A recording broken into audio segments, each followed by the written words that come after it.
Hey everybody, welcome to the Purtee Show. This week, Bobby Miller is going to be joining me. We're going to be talking about Critters Attack, the Cleanse, Tub, and what's going forward with that. It's just a great conversation. We also talk a lot about indie filmmaking, so if you're an indie filmmaker, this is definitely the chat that you need to see. So without any further ado, we're going to take a quick break, and we'll be right back with Bobby Miller. Are you a horror fan? Do you like wearing your fandom on your shirt and showing the entire world? Then head over to frightrags.com and get all sorts of cool memorabilia and t-shirts to show the world that you are a true horror fan, from enamel pins to collectible cards, socks, and t-shirts with your favorite horror icons on them. Head over to frightrags.com and when checking out, use promo code PURTEE10, that's P as in Peter, URTEE10, and save 10% on your order today. This week is someone that I've admired for a very, very long time. He's been on the program back when it was audio only. Now you have to look at us. I'm sorry. Not for him, but for me. Ladies and gentlemen, my guest right now, Bobby Miller. Bobby, thanks for being on. Thanks for having me. I gotta say, I was very, I guess I'm just going to use the word proud of Critters Attack. Thanks, man. Because I know you had your goal, if I remember correctly, is to do Gremlins 3. That was a goal. Yeah. Yeah. So, it's close. It's close. It's close. Listen, yeah. It's close. Yes, it's close enough. However, doing commentary with a gremlin would have made more sense than doing it with a crate. But, yes. It is what it is. It is what it is. Recently, because it's been a long time since you've been on, you did the Cleanse, which was fantastic.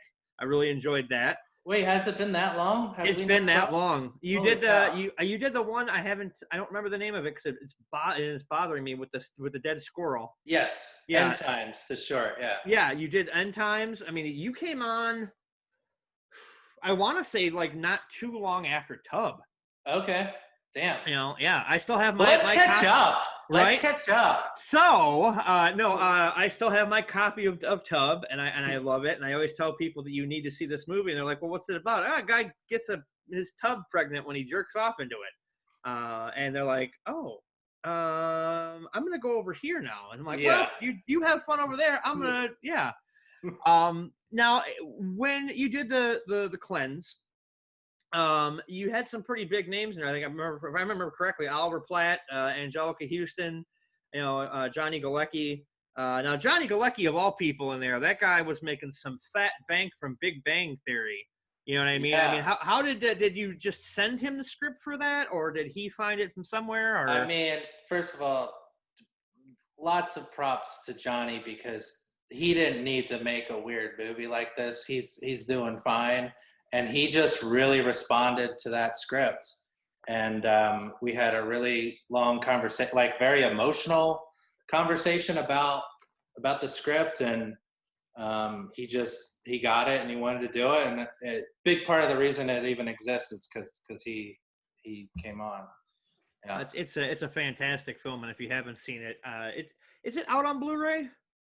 Oh, that's the sadness. There's no physical release for it, but it's on Hulu, and if you don't have Hulu, you can buy it online anywhere. That's what I did. I bought it on Vudu. So thank you. So I may have paid for that tea you're drinking, sir. It better be good. But no, I really nice. Do you ever, since it's been this long, do you ever really miss doing stuff like the Real Good Show? The internet stuff, yeah, I do. In fact, it's funny. I don't know what this says about me, but when we finished the Cleanse, I was just like so exhausted and wiped out. It was such an experience for me that the first thing I did was watch dumb internet stuff that I did, all those years, like the Real Good Show for Indie Mogul, and I think there's something about those shows that because we had to make them so quickly, I don't live with them that long, so right. I can watch them and I almost see them as if I'm not the person doing them. I can just watch them as a thing, and I think for me the last couple of years was like, how do I bring that level of spontaneity into the film work, because I feel like the film work, at least Cleanse, was just like rewritten to death and really, storyboard and all that. But the internet stuff was just like, well, we need something to put up tomorrow, so let's just do it. You know what I mean? Yeah, this show is kind of, I won't lie, when I look at inspirations, I'm like, well, there's Conan, and I'm a Colbert fan, and then I'm like, oh, and then there's The Real Good Show, because Stop. No, I'm being dead serious here. I used to watch that and be like, I want to do something like this, but they're in New York and I'm in bumfuck Wisconsin, so it's a little bit more difficult, and it's just because you had Lloyd Kaufman, didn't you? Yeah. I just have a couple of my films get submitted to Troma now, and it got accepted. That's great. Yeah, so he's such a great guy. Yeah, and you don't ever have to explain to him what you want him to do. Nope. He's just this boom, he's on. It's crazy. And we tried getting him for a film, and it was just not in our budget. And to say that about Lloyd, not in our budget, is pretty funny, because he works super, super cheap. But it would have been, we would have had to actually get a budget to pay to have him come out here. Yeah. But no, The Real Good Show is definitely one of those things I look at. I'm like, wow, this is amazing. And I'm, and every time I think I feel like Michael Corleone in Godfather 3, because every time I think I'm out of doing this show, like I'm gonna focus on the films. It's like, nope, I was gonna end the show. I was gonna end the show with last week's episode with Peter Weller, and then you emailed me or messaged me. So it's like, because we never talked. No, we never did. And now let's talk about Critters. Let's talk about Critters Attack, because I thought it was a lot of fun, and which is exactly what the kind of movie should be. Now, how did you get involved with the project? Let's get the bullshit, like the typical San Diego Comic-Con questions out of the way. How did you get involved with the project? Microphone in your face. Sure. It all happened very quickly. I got a call from a company I had met with a few times called Blue Ribbon, and they had a crate in their bathroom, like a small one. That's not creepy. And no, but every time I'd go in there, I'd be like, hey, if you guys ever do anything with Critters, let me know. I think that'd be fun.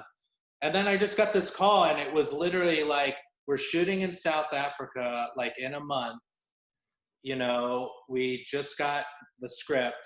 Do you want to go shoot it? It was very quick. And I honestly wrestled with it, because you followed my work. I usually write the stuff I direct and all that stuff. And I was like, I don't know if this is me or blah, blah, blah. Long story short, it was so much fun. And it really kind of opened my eyes to directing stuff that I wouldn't write, or, so it was overall positive, but I forget what you said. What was the question? No, how you got involved. That was the question. But so would you say that Critters was maybe more fun to work on than The Cleanse, because it wasn't like a personal story? Like you didn't put so much into it, like writing wise? It was, I would say, because when things go south when things went south on Critters, like rough days and da-da-da, I had gone through Cleanse, which was such a hardship that it didn't bother me. I wasn't fazed by it. So I guess you could say Critters was more fun, but it was because I had the experience that I had prior that I was able to like still be, I don't know. It was freeing to not have something. It's what we just talked about with the internet stuff. Right? It was like, oh, you need to make something tomorrow. It was kind of the same thing. So the way I worked into it was like, all right, this is like doing your web shows. This is like, not everything's going to be figured out. And like, you went through the Cleanse, you have all this experience, like just make it work. And for me, it was fun in that respect and freeing. So yes, my final answer is that it was more fun. Now, final answer. You shot in South Africa. When I'm watching the movie, I had no idea that was South Africa. Yeah, no, that was funny because South Africa is beautiful, and we had to make it look like small town anywhere USA. So we had to like not shoot mountains and not shoot. I was like, this is a little silly, but okay. It would have been cool to kind of like, like to have like a vlog or something, be like, hey, look at all this, but it's really this. Yeah. But and you got to work with the Critters alumni. Yes. Now, what was that like? Because she's kind of I would say she's a horror icon. She's the real deal, man. And she's a blessing for indie filmmakers because she gets on set and she's like, let's go. What are we waiting around for? Let's do it. She nails it in like 2 takes. She's such a gift to indie filmmakers because she understands we don't have time to bullshit. Right. Like, so I would joke to the kids in the movie, like, hey, when you have a scene with D, like, we can't goof off anymore. Like, this is the real deal, Right. So she was like such a pleasure to work with, and I think brought a level of respect and professionalism whenever she was around. Yeah, and she's like, I'm trying to remember everything she's been. She was in the first Critters. She was in Cujo. Cujo. Yep. Wasn't she in The Howling? And The Howling, of course. That's the one for me that I keep. I'm like, so what's Joe Dante like? Sure, yeah, Spielberg, great.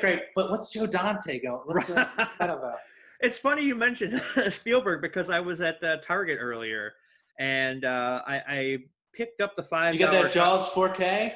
I was thinking about I was thinking about it, but I picked up the $5 2-disc DVD version of E.T. and I was like, oh, this is tempting because I don't own E.T. And I'm like, but is this the one where they have the guns or the walkie-talkies? Oh, yeah. And I don't know. I mean, granted, it's only $5, but still, I mean, that was and the probably CGI E.T. What was he in, like in a bubble bath or something? Wasn't there like a CGI scene? Yeah. I think so. Yeah, it was. Thanks. Yeah, I don't get it. I don't understand why. I mean, and that's like, I wonder if that was some kind of George Lucas inspiration. Is that you or me? Oh, that's me. I'll hang up. Hold on. I didn't even realize it was going off. It's like, why do I have an Apple Watch if I, for my, it doesn't make sense. But it almost feels like it was a George Lucas kind of inspired thing to do.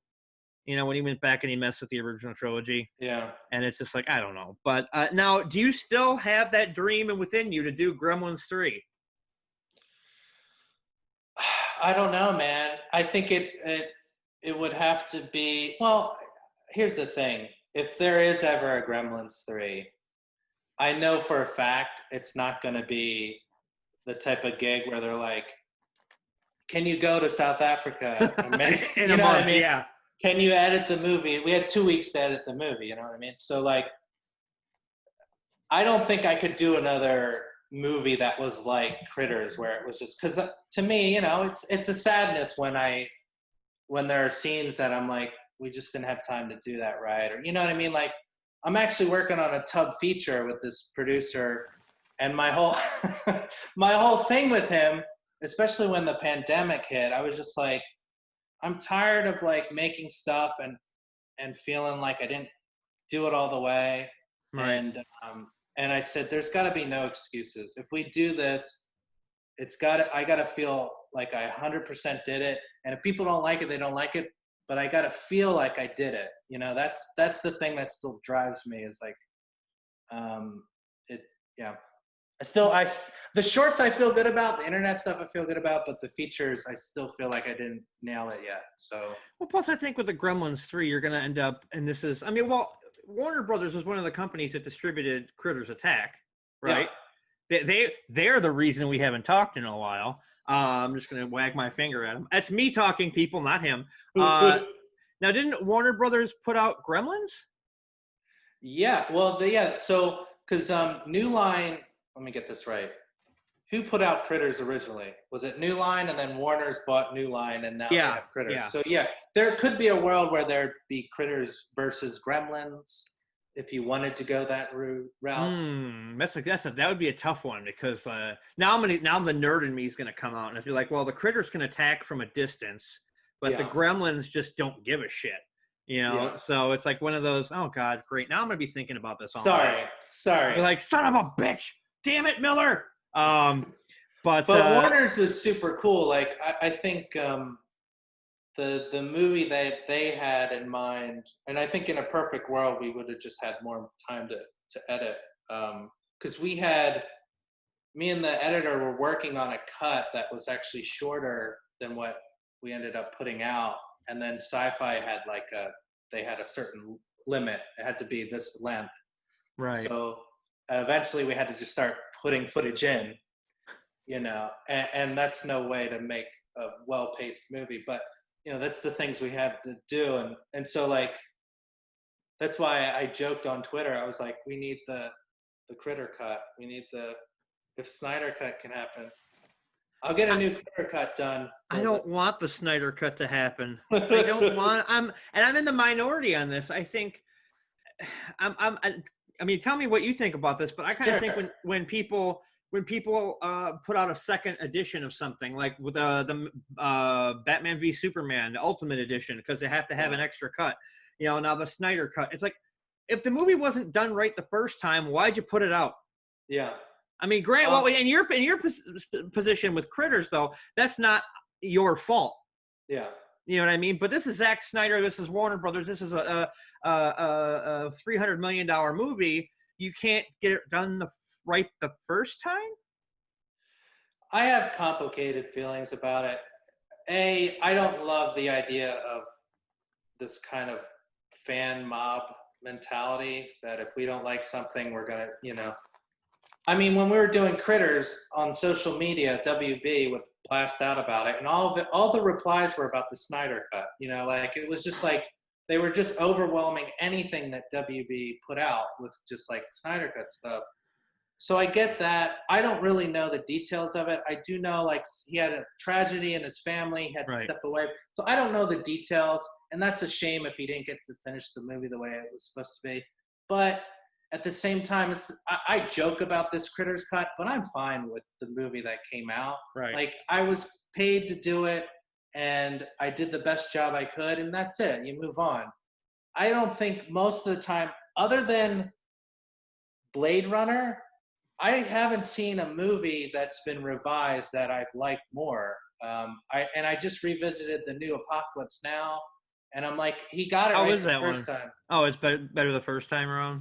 I just, and then we even want, I think Coppola's got to just stop, because I watched The Outsiders, and then I was like, why is this weird? And then I watched the original version. I was like, this is better than that, so.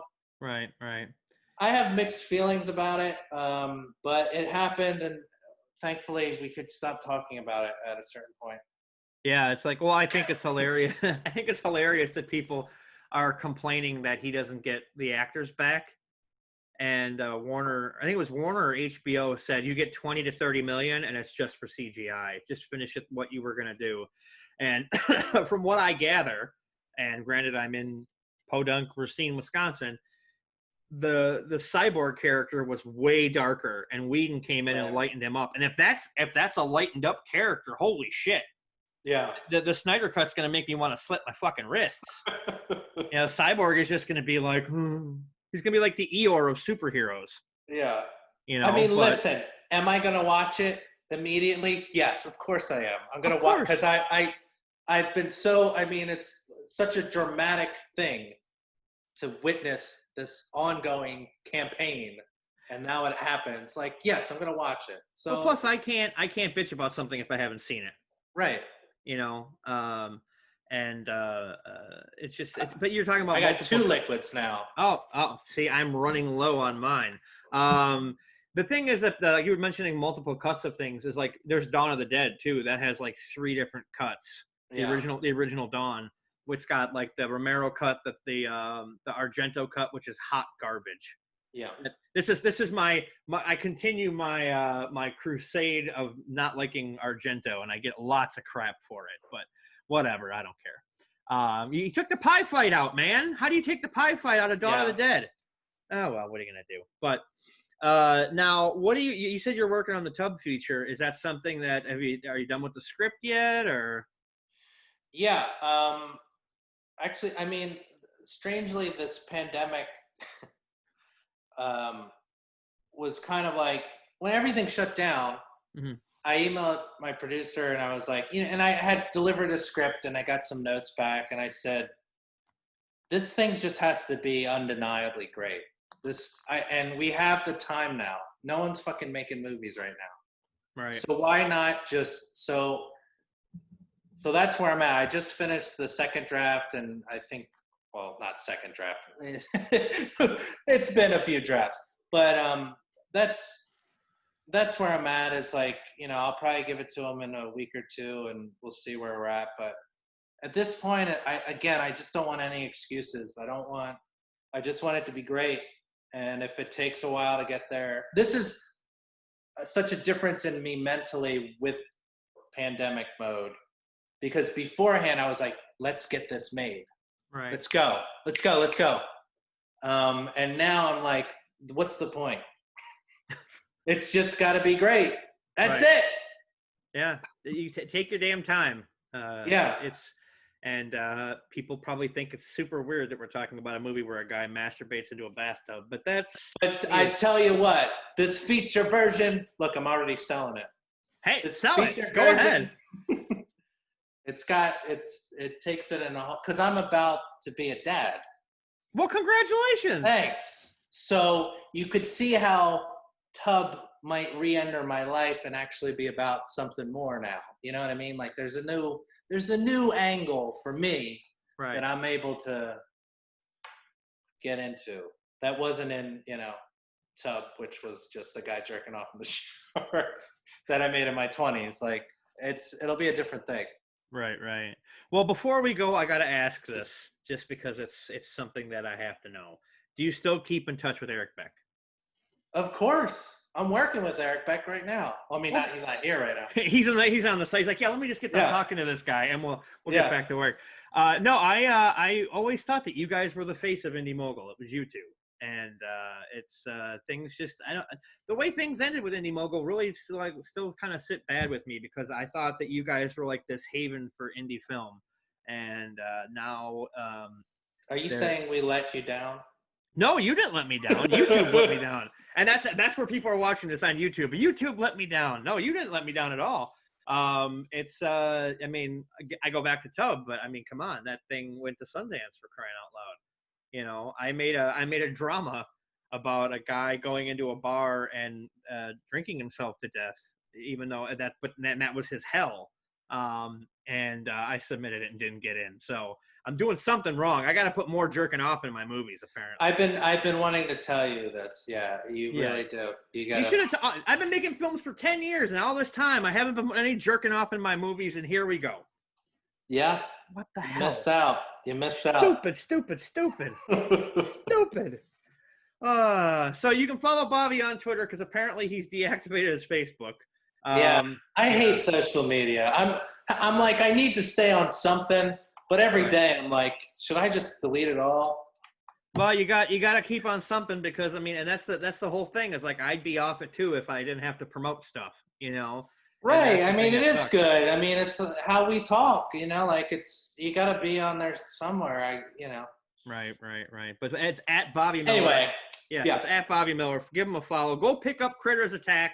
It's out on Blu-ray and I'm sure digital and The Cleanse. I mean, this guy, give this guy some money for all that heartache he put into that movie because it's really good. You just keep on keeping on with those rubber puppet monsters. I'm trying, man. Yeah, and I want to thank you for being on. Everybody, we'll be right back. This episode of the Ron Purtee Show is brought to you by Audible.com. Get a free audiobook download and 30-day free trial at audibletrial.com/Ron Show. Over 150,000 titles to choose from for your iPhone, Android, Kindle, or MP3 player. So head over to audibletrial.com/Ron Show today. All right, everybody, that was a whole lot of fun. I want to thank Bobby for being my guest this week. Next week, well, you're just going to have to wait and find out. I mean, I got to keep some secrets to myself. Don't forget to head over to ronasawebsite.com. Don't forget to, down in the description of this video, there's all the ways to support the show on social media. and any other way that you might be able to support the program. I want to thank everyone for watching. This show is, I love doing this show. It's just a lot of fun, and I hope a lot of people get a lot of stuff out of it. Enjoyment, information, what have you. There's everything right here at the Ron Purtee Show is a one-stop shop. I mean, what else are you going to do? Get out your metal detector and find a coin? Thanks, Burger Wolf and all the ships at sea. We will see you next week.